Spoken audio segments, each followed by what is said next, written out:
What up guys, this is Xiong and today I'm back again for another movie review. Today I'm going to be talking about Murder on the Orient Express. I'm going to talk about the pros and I'm going to talk about the con, and then I'm going to give you the score, and then I'm going to talk about the thing that I learned or the thing that I find interesting, maybe. Alright, let's start with the pros. There's a lot of pros in this movie. I thought it was going to be bad, worse, because some of the critic review was saying this is not a good movie, but I was surprised, I gotta say. I like Kenneth Branagh as Hercule Poirot.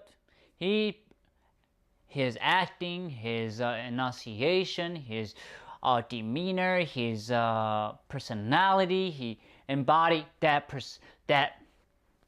character really well. Great detective. He's remind me a lot like Sherlock Holmes, and I really like that. And he's a great character. I like the way that we have to go on this journey on this train, and we go along with him to try to figure out who is the murderer, trying to figure out the puzzle and the pieces, and hear the interviews, and that I enjoy, because a lot of time in the movie it feels like we're outside of the movie, or just watching, like we feel like we're like God. Not literally God, but like we are put in the position of God, and we see things that happen, and then we don't go along with the ride. We don't go along with the characters and other supporting cast. We sit out of the movie and watch. We're not in the movie and actually go along and experiencing the sadness, the happiness, the characters thinking, all that. And I like that we go along with that. That's really good. See also that I like the diverse cast with their different job trade, their different work profession. It's interesting, not a diverse but diverse profession, because there isn't a lot of diversity in this movie. There's only one African American in this movie, and I understand it takes place in the early 30s or early 40s, so African American was not prominent in American society. And they are, but not in cinema at the time being. So that's why it's kind of like the exception. What I also say is I like the opening scene that he would try. There was I guess a stolen property of some sort, and he told there was an imam, a rabbi, and a priest, and trying to figure out what's going on. And he explained who did it. It was actually the officer that did it, and he delve into the evidence, so to speak, and he did a really wonderful job of that, of exploring. You get to see his personality, you get to see his mind. A lot of time movie, they really skip that over, and you don't get to see the villain's mind, or the main character's mind, or supporting cast mind. We don't get to see that. We just see their action. It is good to see their action, but it's also good to also see what's going on in their head. That's all really important. And also, I love the twist on who's the real murderer. I'm gonna ruin it for you guys.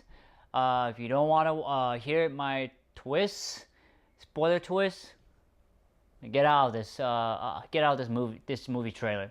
But if you don't care, you don't give a fuck, listen to this. So basically, at the end, there was not one murderer, there were multiple murderers. Not multiple murderers, multiple acquaintances. So there was a lady who, I guess, paid, to my understanding. I have to watch this movie again on DVD to really understand the situation. The reason I say that because I'm hard of hearing and I don't always get all the information. So, to my knowledge, that all the people on the train were in it on the crime, in the murder, because they have some relationship to another off story of a guy murdering his kid, and they were related to that gentleman or wife in one way or another. So I thought that was interesting how they connected the dot together. That's really cool. And also that a lot of time we think murder is one person, but also one murder can be multiple acquaintances. There are other people who are involved in the murder, such as the crime. And then we tend to forget that in reality, that there are other people who are involved. For example, like financial crime. There are other people involved in the crime, not just one person. And this movie really portrayed that in a murder scene or any murder, there is potential for other acquaintances in the murder scene or the event of the murder. So I thought that was a really interesting take, because I didn't know what was going on. I was looking for one murderer, but it was actually all of them they were part of the murder. And I like the good use of camera shot. My favorite is probably the over the head shot, and you're looking down and you see them talking. I thought that was really interesting. It felt like this filmmaker had he's really artistic, really like his camera work. And I really like that, because a lot of time in movie we don't see that. We see just flat, it's either left to right, or a really fancy move, like a flash shot, a close shot, a full shot, a mid shot, a close shot, and a left to right, up and down. We don't really see an interesting shot, interesting camera shot. And I love that over the head shot, because it's just provide you a different point of view. And it was well done. I really appreciate that, because a lot of movies don't show that, because they don't want to risk it, or they don't like it. It just takes a lot of time. And this movie really, it tried to attempt to be interesting. And I love that camera shot. You don't see a lot. The flashback. I like the flashback. I like the flashback that it is in black and white and not in color, because that really distinct the main current movie from the past. And that's how you differentiate what has just happened in the past or being told in the past, and then the colors obviously in the present. And that's how you separate the two. And that tells the audience, so okay, we're going back in time, and looking at what's going on. That's really good. That's really key. If you want to tell a backstory, making sure it is in it doesn't have to be in black and white. Look at Thor Ragnarok. The memory was in silver, black, but you can tell it was a flashback. So that's really important. So guys, you want to do a flashback, black and white, or a variation of black and white. It can be silver. You just have to tell the audience that it is a memory. In way, touching their head and their eye closed, that can be an indication to the audience. Say, oh, okay, they're having a memory, something going on. That's how. Let's see. Good. This movie is a prime example of how to use the train setting for multiple settings. So you think there's only one way to shoot it on the train, but there's multiple. There's different rooms, different places. There's a dining room, variety, and it doesn't feel the same. It doesn't feel mundane. It feels fresh. Different scene set, location on the train. That's really good, and that's how you use a limited space. And if you have that, you need to be creative. And I like that they took that step to find different spot in the train and use it. And that's how you become a better director. That's how you become a more creative directors. Don't find different location. Just use what you have. This director really know how to use this, and he have experience. I like the ending, how he was able to resolve. He was conflicted. He realized that these are there there are people with, they are hurt inside and they're trying to heal. And the voiceover was great. The the way he walked out, the story, it was great. And the conclusion, and I like how that whole scene really tied the knot together. You know how everything is not every. It's like all these people were driven by this one person who did a horrible act that affected them all, and they were seeking revenge or seeking justice. So that is the key, and I felt like our detective understood the mentality of all these other characters or people in the movie, and I really like that. The con now, let's talk about the con. The con is 2 hours long. I actually got bored in the middle of the movie. I actually started looking at my phone. So like, if I take out my phone, that usually means I'm bored and I'm not interested in the movie. But then I got interested again and put my phones away and I watched the rest of the movie. Excuse me. And also the bad con is that all these other characters didn't really have their scene, you know what I mean, that made them memorable, that you're like, man, you know, that was an interesting character, oh, I like that character, or she was really beautiful, she was interesting, they were interesting. I wish that it was a little bit more flashback, a little bit more to their mentality, their heartache, their struggle, just a little bit more to make this a very strong foundation for each of the characters for us to remember when we leave the theater. Along with that, we script with the cast. I just feel like they didn't really say much, didn't really do much. I feel like they were set aside for our detective to really, you know, go through his stories. I feel like they weren't really interacting. Only if they were needed, were being questioned by the detective. So I feel like they were useless in some way, shape, and form. They weren't. If they were great, but they feel like they weren't contributing to the movie in a sense of their great characters and personality and struggle and motivation in that sense. So again, guys, I was quite surprised.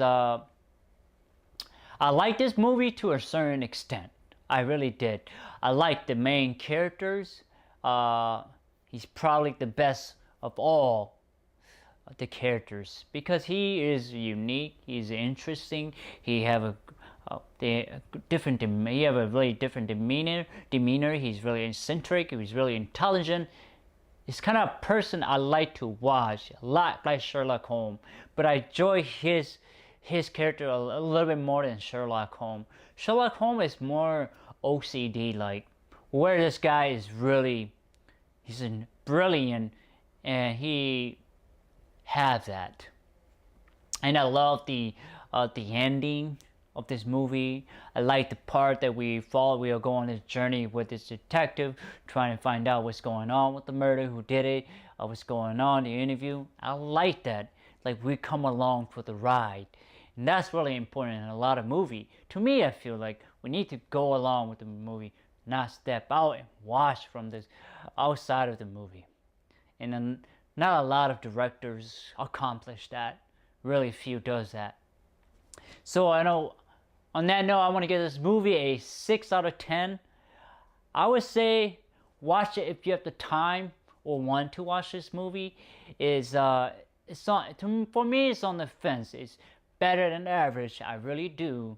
And you will find it interesting. You will find that this main character is really unique. The murder is really unique. How it all tied a knot, the webs come together is really interesting. It's one of those movies you don't quite see often. So I say go watch it if you have the time or want to watch it. You won't be disappointed, I can tell you that. You'll be, alright, this is different than other movies. I really like that.